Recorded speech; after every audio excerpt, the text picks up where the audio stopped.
லூக்கா 6:12 ஏசு ஜெபம் பண்ற ஜெபங்களை சொல்றேன். முழுதும் ஜெபம் பண்ணா, இரவு ஜெபம். ஆமென். பாருங்க, அதிகாலை ஜெபம் பண்றேன்னு சொல்லிட்டு இரவு ஜெபத்தை விடல.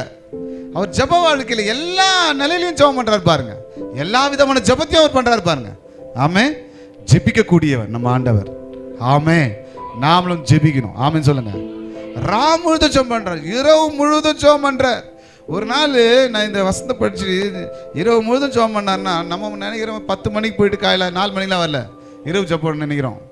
அது இரவு ஜெபம் இல்லை. அவர் சாயங்காலம் மலையில் ஏறினாராம், காலையில் மலையை விட்டு இறங்கினாராம். சாயங்காலம்னா என்ன டைம் சொல்லுங்க பார்க்கலாம்? 4 மணி சொல்லுவோமா? சாயங்காலத்தை 5 மணி சொல்லுவோமா? 5 மணிலேருந்து ஆரம்பிக்கலாமா? 5 மணிக்கு மலை மேலே ஏறிக்கிறார் ஜெபம் பண்ண. காலையில் வந்து இறங்கியிருக்கிறார். எத்தனை மணி காலையில்? காலைன்றது எத்தனை மணின்னு கேட்குறேன். 6 மணி சொல்லலாமா? ஸோ சாயந்தரம் 6 மணி ஆரம்பிச்சு காலை 6 மணி. எத்தனை மணி நேரம்? சத்தமாக சொல்லுங்க. அப்போ முழு ஜெபம்னா எத்தனை மணி நேரம்? இப்போ நம்ம பண்ணுற ஜெபம் எத்தனை மணி நேரம்? ஒரு ஆல் நைட் ப்ரேயர்னா எத்தனை மணி நேரம் ஜெபம் பண்ணணும்?